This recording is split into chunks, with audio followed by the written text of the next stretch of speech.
Next winner. Oliver Hoare. I think, was a big winner. And Aussie mid-distance running in general. If anybody watched, a lot of people maybe didn't see the Aussie Championships a couple weeks ago. Might have gone under the radar. Stuart McSwain and Jai Edwards ran this epic race. I just love the way Oliver Hoare runs. We've talked about this in regard to Josh Kerr. Completely fearless. They go out there. They do not do the sit and kick thing. They run with no regard for their own well-being. They hop aboard the rabbit, and then when the rabbit steps off, there's no third lap slowdown. There's no dawdle. There's no looking around and trying to figure out the kick. And Hoare here is rewarded with an outdoor PB, got an indoor PB running a similar style during the indoor season. I just like the way he's attacking this event, Gordon. And if you look at, hey, how's the men's 1500 going to be run at the Olympics this year? Let's look at how the top two guys run it. Does Timothy Cheruiyot really lay back and chill? No. He goes at it from the gun, no holds barred. Jakob Ingebrigtsen races the same way. So Oliver Hoare right now is perfectly suited. And you could say the Aussies in general, because if McSwain runs a 15, we saw him do it at the Aussie Champs, and Jai Edwards, they ran those 333s, running the same way. They're perfectly suited for how that event is being run right now, which bodes well. I don't think it's going to be a traditional sit and kick style of race. I think people are going to key off Cheruiyot, and I think Cheruiyot's going to do the same thing he did in Doha. So great run here for Oliver Hoare. Yeah, and you look down the list. Knight, he kind of was in no man's land, kind of finished there in second. Donovan Brazier won the pack race because there was that big separation. So it makes sense that Brazier would be in. Basically, he got first in his separate race because Oliver Hoare and Knight were in their own worlds. But the fastest last 400 was by the high school kid, Hobbs Kessler, 56.0.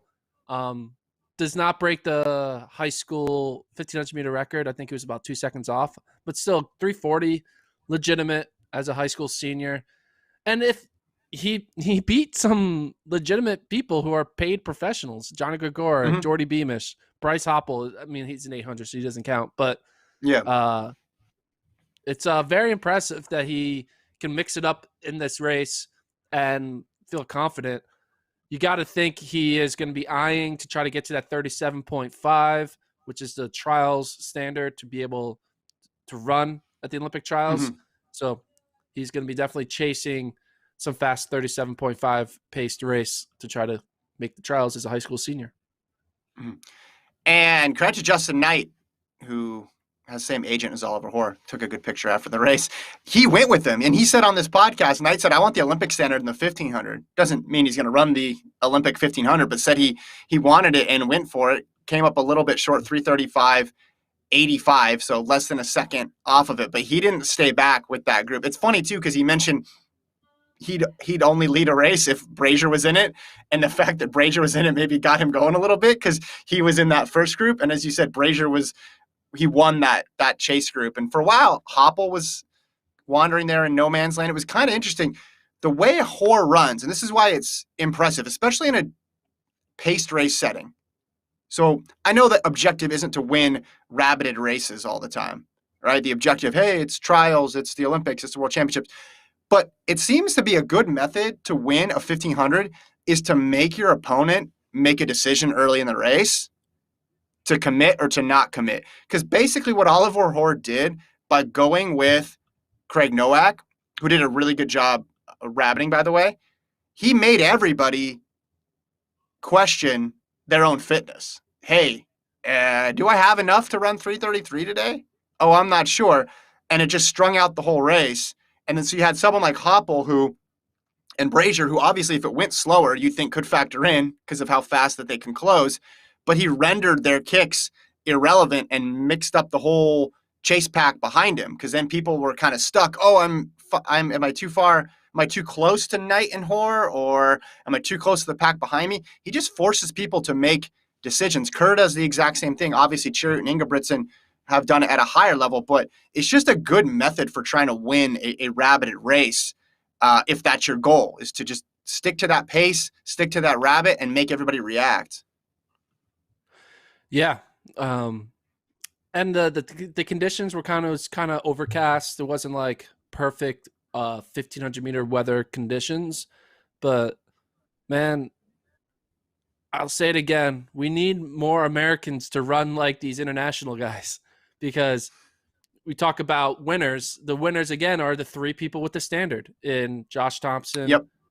Craig Engels, and Matt Sensuitz.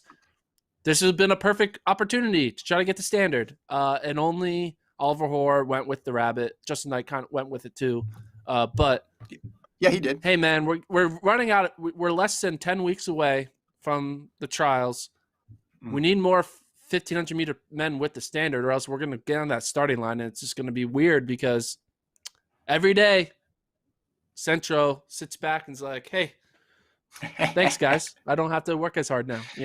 I can continue to finish 8th in races, and you guys can continue to run 3:37s and not 3:35. Yeah, and we talked about it last week. Keep an eye on how many people get the standard. Every week that it doesn't happen just increases the odds of the three that already have it. Although it's worth mentioning, you brought up the world ranking situation before. Maybe some people will get into that, but nobody wants to do that much math. Everybody wants to have a 334.99 and just not worry about it. Does anybody want to try to calculate this stuff? As of right now, the world ranking, John Gregoric, Ben Blankenship, and Sam Prakel can get in on their world ranking. Okay, yeah, we can put that up again with those world rankings, but yeah, it's just a lot of mystery though, right? Because then there's going to be, because they add this most recent performance and they take off that old performance, and this meet has more weight than the other meet, and it's definitely hard to figure out.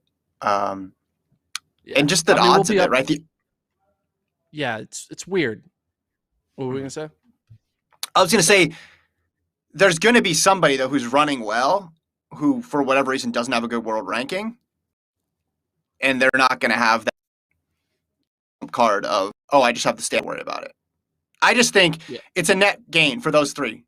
Anytime there's a race being run where it's slower than 3:35, from the American perspective, it's a net gain for Centro, Thompson, Engels. It's just one less person that they're going to need to potentially worry about.